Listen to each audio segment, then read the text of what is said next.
Helen woke craving a bold leap, not toward bingo or grandkids, but something wilder.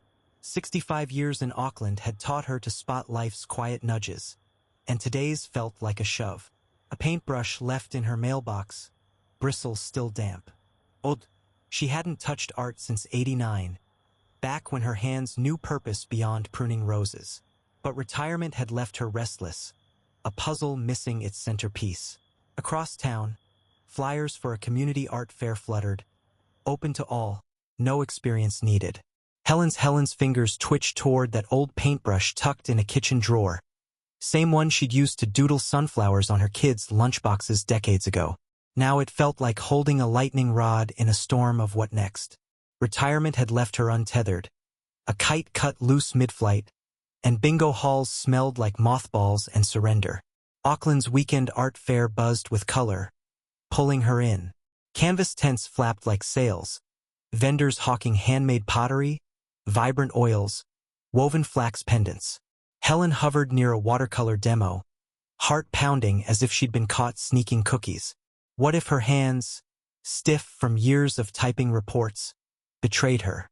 Age wasn't just a number. It was a sneaky gremlin that hid her car keys and made stairs steeper. Yet, brush met paper in a community class, clumsy first, strokes shaky as a fawn's legs. But ochre bled into cobalt, shapes emerging like old friends waving from a foggy train platform. Memories surfaced. Mixing finger paints with her granddaughter, sticky joy of creation without purpose. Here, no one cared about pension plans or grandkids' soccer stats. Art was great equalizer, smudging lines between used to be and could still. Weeks later, her piece hung in a local gallery show. A whirl of sea and sky, brushstrokes bold as her new mantra. Unfinished, not expired. Strangers paused, nodding her work. Helen grinned. Maybe purpose wasn't lost. Maybe it was just waiting, like a half-empty palette, ready for her to choose next hue. Helen's knees protested as she crouched to pick up a dropped paintbrush. Cerulean blue smudged on her thumb like a badge of clumsy honor. Auckland's autumn light slanted through community center window, gilding half-finished canvases propped against folding chairs. A week ago, she'd wandered in clutching a coupon for beginner's welcome, expecting cheesy still lives. Instead, she found Marjorie, 78, rocking paint-splattered Crocs, who took one look Helen's shaky first strokes and declared, "Darling, you've got soul of an abstract expressionist. Let's make a beautiful mess." Marjorie's crew, a wiry ex-mechanic who painted hummingbirds, a former librarian obsessed with neon graffiti, became Helen's accidental fam. They traded tips over burnt coffee, laughing when Helen accidentally glued her sleeve to a collage. Age wasn't a tally here. It was texture. Each brushstroke carried weight of decades. Not of loss, but of stories waiting to burst free. Then came flyer for Ponsonby Art Fair, tucked under her tote. Local talent showcase. Her pulse did a cha-cha. Marjorie nudged her. Your cityscape with wobbly skyscraper? That's joy on canvas. Love. Enter it. Helen's stomach flip-flopped. Retirement had carved holes in her identity. No more teacher's bell, no student's chatter. But this? Mixing colors until midnight, blobbing paint on her favorite apron? It felt like whispering secrets to her younger self. Show day arrived with a drizzle that turned footpaths into mirrors. Helen's piece hung between a quilt made of recycled ties and a sculpture of welded forks. Strangers paused, tilting heads. One woman, maybe 50 with silver streaks dyed purple, touched her own collarbone, whispering that blue. It's exactly how Wellington Harbor looked when I left home. Helen's throat tightened. Her brush had done that. Not fixed anything, not solved a single pension calculation, but spun a thread between hearts. Marjorie winked, handing her a steaming chai. Told ya, superstar. Now help me convince Derek his hummingbirds need sequins. Laughter bubbled up as rain pattered tent roof. Helen's hands, once restless shuffling grocery lists, now itched to capture way light hit puddles outside. That bent paintbrush in her pocket? No magic wand, just a humble tool and hers to wield. Helen's fingers hovered over a blank canvas, that cursed white space mocking her like an unsolved crossword. 65 years of life, yet suddenly she felt like a rookie holding a paintbrush for first time. Auckland's winter lights slanted through her studio window, a garage turned sanctuary, still smelling faintly of motor oil and regret. She told her fam this was just a hobby, but lie curdled in her throat. Hobbies didn't make your palms sweat. First attempts were disasters. A sunset looked like a ketchup spill. Her portrait of a neighbor's schnauzer? More like a disgruntled possum.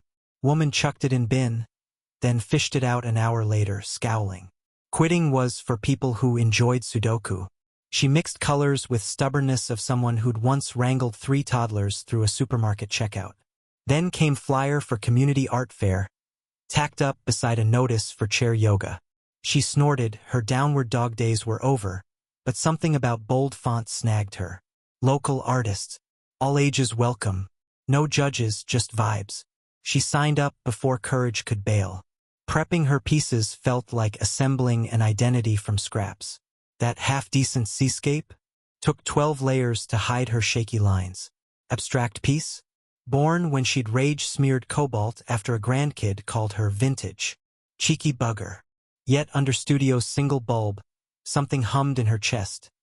Not pride, not yet, but quiet thrill of stealing back a piece of herself retirement hadn't penciled in. Show day dawned drizzly.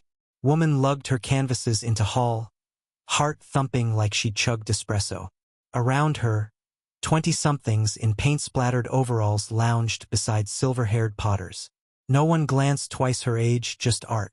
A teen in Doc Martens paused her schnauzer-possum hybrid. Rad texture, she nodded. Helen blinked. Maybe imperfection had its own language. By closing time, 2 pieces had sold. Not enough for fame, enough to buy fancy brushes and a decent Pinot. Driving home, she gripped wheel, grinning. That blank canvas still terrified her. But now she knew, courage wasn't about bold leaps. It was showing up, smudged apron and all, ready to make a mess that mattered. Helen grabbed that paintbrush like it owed her money. 65 years of polite hesitation evaporated as cerulean blue slashed across canvas in one fearless stroke. Morning light through her Auckland studio window caught flecks of gold in mess she'd made. No masterpiece she was midwifing into existence. 3 months ago, she'd stumbled into this community art therapy class expecting finger painting for seniors. Instead, she found her spine. Fam local art fair hadn't seen this coming. Not from woman who used to apologize for taking up space in line. Yet here she stood, mounting a 6-foot abstract titled Retirement is a Lie on a wobbly easel. Her smock splattered like a crime scene. That skeptic from Knitting Circle, Marge, who'd snorted about grown-ups playing with crayons, froze mid-roll. Helen's palm pressed against damp canvas, leaving one perfect handprint in cadmium red. By sundown, her phone buzzed like a beehive. That shot, wrinkled fingers blazing against wild color, silver hair haloed by gallery lights, had jumped from Instagram to stuff NZ. Strangers called it what reinvention looks like. Marge brought scones next morning, muttering about hidden talents. Helen mixed burnt umber with victory, grinning her reflection in drying paint. No bingo hall could compete with this. Brushes clattering in jars, musk of linseed oil, that moment when last skeptical eyebrow in room shot skyward. She finally belonged not to some faded job title, but to electric hum of creating something only her gnarled, glorious hands could make. Turns out retirement wasn't an ending. It was first bold stroke of something far more interesting. Helen's hands, once stiff with uncertainty, now danced across canvases like they'd known color all along. That first fuchsia stroke, sloppy, glorious, had been a rebellion against beige expectations. By month 3, her tiny Auckland studio overflowed with half-finished whimsy.